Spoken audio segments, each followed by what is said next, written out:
Fala galera, aqui é o Guilherme da Grid Arquitetura, mas pode me chamar de Gui. E esse é o SketchUp em 30 dias, a série de tutoriais onde você aprende a modelar em 3D e a gente pega referências da internet e traz aqui para o nosso estudo para criar também um repertório de objetos, móveis e coisas que a gente possa modelar. Hoje é o dia 2, no dia 1 nós modelamos uma mesa de centro com decoração e hoje nós vamos modelar uma parede de Cobogó. Caso você tenha alguma dúvida, alguma dificuldade assistindo esse vídeo, pode ser que a sua dúvida esteja no vídeo anterior. E se você está chegando por aqui agora e não sabe mexer muito bem no SketchUp, eu recomendo que você assista desde o início e acompanhe comigo, porque vai ser um mês muito divertido. Eu estou bem animado com isso. De pegar a referência da internet ali e trazer para o Sketch. O que a gente vai modelar eu vou definindo conforme os vídeos. Algumas coisas que vão estar no vídeo de hoje foram coisas que eu percebi que ficaram em aberto no vídeo de ontem ou que complementam o vídeo de ontem. A referência para vocês, a referência é essa aqui. É uma foto da revista Arquitetura e Construção que alguém salvou no Pinterest e eu abri aqui ao lado para a gente poder ver. Esse Cobogó é quadrado e ele tem ali um formato que lembra um pouco o origami. E para isso a gente vai voltar no que eu falei no dia 1, os componentes. Então hoje nós vamos falar sobre grupos e componentes, até porque isso vai ser fundamental para a gente criar uma parede de Cobogó, ou toda vez que a gente precisa criar algo que tem muitos elementos repetidos. Aqui eu já começo com o meu modelo 3D, tenho aqui a figura humana que eu vou deletar. Quando chegar no vídeo sobre template, eu vou mostrar para vocês como configurar o SketchUp para toda essa área de trabalho aqui ficar organizadinha, ficar otimizada, mais rápida e você não precisar ficar deletando essa figura humana toda vez que você vai fazer algum modelo no SketchUp.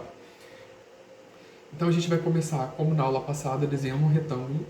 Vou começar aqui na origem e a gente vai desenhar um retângulo de 40 centímetros, vírgula 40, ponto e vírgula para separar os eixos, por 12 centímetros de profundidade. Então, vírgula 12, Enter. E vamos subir esse retângulo em também 40. Assim ele vai ter uma face quadrada, como a do Cobogó. Vocês estão vendo aqui que a gente tem várias faces e várias arestas, certo? Se eu começar a modelar, vou fazer uma cópia aqui, não precisa se prender muito nisso, tá? É só para poder mostrar para vocês. Se eu começo a modelar e colocar uma coisa em cima da outra, assim, por exemplo, tá vendo que as minhas faces, tá tudo virando uma coisa só. Tá tudo se embolando. Então, para isso, quando a gente precisa criar ali uma volumetria e que ela seja única, que ela não se misture com o restante, a gente cria um grupo.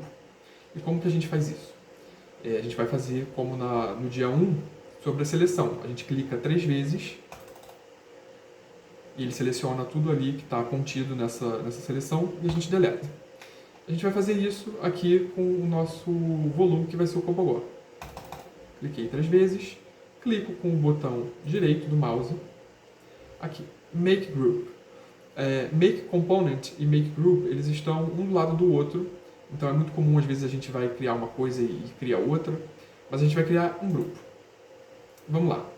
Aqui a gente tem um grupo, vou fazer uma cópia desse grupo, fazer várias cópias na verdade.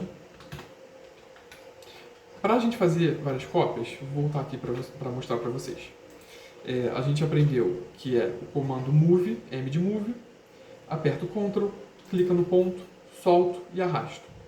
E aí eu posso colocar aqui uma distância, por exemplo, eu quero que isso se repita a cada 50 centímetros, vírgula 50, vezes, no caso, o X. Quero 4 cópias. Fiz 4 cópias, certo? Agora, a gente vai pegar um desses volumes, vai puxar aqui para o lado. Eu vou explodir ele. Explodir é o comando que eu uso para tirar essa volumetria ou do bloco ou do componente. Então eu clico com o botão direito em cima dele e venho aqui Explode. Tá vendo que todas as faces ficaram selecionadas, então ele agora é só uma volumetria. E aí eu vou criar um componente agora. Ele vai pedir a definição do componente e eu vou colocar teste. Vou colocar teste, vou fazer a cópia com o comando Move, aperto Ctrl, escolho o ponto ali de seleção, puxo. Vocês estão vendo que eu estou puxando aqui no eixo verde Então, eu vou ficar segurando o Shift para travar esse eixo e pegar um outro ponto aqui. Essa é uma outra forma para, além de digitar a distância que eu quero, eu também posso usar pontos de referência para fazer isso. E vou fazer mais 4 cópias desse componente. Vamos lá. O que acontece? Quando eu tenho um grupo, ele é apenas uma geometria agrupada. Então eu posso chegar em qualquer um desses volumes e alterar completamente o volume, sem perder o grupo. Só que quando eu tenho um componente, se eu altero um, eu altero todos. A lógica do componente ela é muito parecida com a do grupo. A diferença é que o componente é aquilo que vai se repetir. E eu vou precisar ter aquilo várias vezes repetido dentro do meu modelo. Então eu crio como um componente. Por exemplo, digamos que eu quero 3 volumes assim dessa mesma forma que eles são, mas eu quero que 2 sejam diferentes. Então eu seleciono esses 2, clico com o botão direito e veio embaixo do Make Group tem o Make Unique, que é transformar em único. Como eu selecionei 2 de uma vez, os 2 vão se tornar o mesmo tipo de componente. Calma. Então, o que eu altero nesse aqui, eu estou alterando no outro. Certo? Agora, digamos que eu não tornei eles em único. Vamos ver aqui. Vou voltar no Ctrl Z. Isso. Selecionei só esse aqui, o segundo, e vou transformar ele num componente único. Make Unique. Agora, se eu mexer, só ele muda. Entenderam a diferença? Então, se eu pego e transformo só um em único, ele fica sozinho. Eu posso pegar um outro aqui e transformar em único também, que vai ser um outro componente único. Agora, se eu seleciono 2 de uma vez, ou 3, para serem únicos, na verdade eles já são únicos, eles se tornam componentes iguais. Pode ser um pouco confuso no início, mas qualquer dúvida vocês podem ir voltar no vídeo, assistir devagar, assistir mais de uma vez, se for necessário, ou até mesmo deixar aqui nos comentários. A gente vai voltar aqui, vamos zerar esse modelo e fazer um retângulo de 40 por 12 centímetros de profundidade, com 40 centímetros de altura. Aqui a gente vai clicar 3 vezes e transformar ele num componente, que eu vou chamar de Cobogó. Tá, criei um componente. Agora eu quero alterar o que está dentro do componente. Eu clico 2 vezes e eu entrei nesse componente. Agora eu vou clicar 3 vezes e vou transformar o que está dentro do componente em um grupo. Por que eu estou fazendo isso? Porque agora eu vou dar um offset e vou colocar ali que ele tem 4 centímetros, fazer essa linha aqui no meio para a gente seguir essa referência. A gente consegue ver que tem ali uma inclinação dessa volumetria, certo? Então, nós vamos pegar, aqui ele já é um grupo, então eu vou entrar no grupo, selecionar essa face, que é um triângulo, Ctrl C. Dei o Ctrl C, agora com o Push and Pull, que é a letra P, eu vou empurrar as 2 faces para ficar com o módulo vazio. Vou dar o ESC somente uma vez para não sair do componente. E vou clicar aqui em Edit, Paste in Place.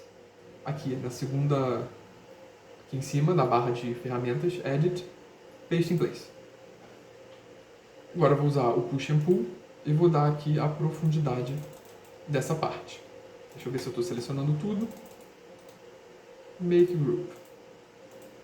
Eu criei fora do componente, mas não tem problema. Eu posso pegar esse item, Ctrl C para copiar, ou Ctrl X, que Ctrl X é quando a gente corta, e Paste in Place. Então agora está tudo dentro do mesmo componente. Por que eu estou fazendo isso? Porque eu quero alterar, mexer na aresta aqui de dentro, sem mexer nas outras arestas que vão estar tocando no objeto. Então eu vou selecionar só essa aresta e vou mover somente ela. Tá vendo?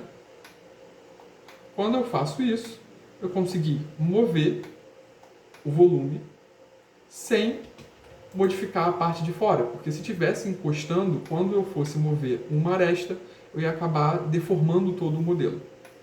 Eu venho aqui, uso o comando de copiar, que a gente já sabe que é o move, e aí o move com Ctrl, clico no ponto, vezes 3. Vou selecionar esses 4 mais uma vez, copiar, arrastar para cima, vezes 4. E aqui a gente tem os blocos, a gente está vendo que eles estão bem parecidos. O que a gente precisa fazer agora é fazer com que eles tenham essas diferenças. Como é que a gente vai alcançar esse resultado? Duas formas. Uma é, eu clico em um bloco, aperto a tecla M de Move, e aqui eu rotaciono ele no eixo dele. Então eu rotaciono esse, rotaciono mais esse aqui, e rotaciono esse aqui também. Prestar sempre atenção na linha, que ela vai estar sempre indicando para você se está no eixo ou não. Quando a linha fica tracejada vermelha, azul ou verde, significa que ela está paralela a algum daqueles eixos. E quando fica tracejada em rosa, aí fica mais para frente. Uma outra forma que eu posso fazer é selecionar o modelo e vir aqui no flip, que é esse triângulo com uma linha tracejada cortando ele. Aqui no flip, eu mudo o eixo dele, da forma que eu quiser. Então a ideia é que a gente consiga transformar esses módulos de Cobogó nisso aqui. Esse Cobogó aqui, a gente aparentemente não vê rejunte. Então ele foi ali acabado quase como uma peça toda. Alguns precisa de um rejunte no meio. Então a gente precisa dar um afastamento entre as peças. Se eu estou fazendo essa parede de Cobogó meramente ilustrativa, eu não preciso fazer esse rejunte entre as peças para não pesar o desenho, para não pesar a quantidade de linhas que vão ficar aparecendo no meu desenho. Que a gente consegue ver aqui que o SketchUp mostra as linhas do desenho. Agora, se for algo para renderização, aí a gente tem que ajustar tudo certinho, deixar bonitinho. Renderização e também documentação de projeto. Vocês já viram no dia 1, eu deixo sempre o modelo e os blocos que eu utilizei na aula para vocês treinarem. Então a gente vai treinar, mais uma vez, importar o bloco. Vocês vão criar uma parede de Cobogó. E aí eu vou abrir aqui o modelo. Aqui é a volumetria. Eu vou deixar esse bloquinho aqui também separado, caso vocês queiram, enfim, treinar. E a gente vai encaixar o Cobogó aqui, certo? Então eu já fiz no tamanho certo para poder encaixar tudo direitinho. E o dever de casa agora é só encaixar o bloco para ele ficar igual à nossa imagem. E é isso, galera. Então, se você curtiu esse vídeo, não esqueça de deixar o seu like. Se ficou alguma dúvida, pode deixar para mim aqui nos comentários. Não esquece de se inscrever no canal e clicar no sininho para não perder nenhuma notificação. É isso e vejo vocês no próximo vídeo.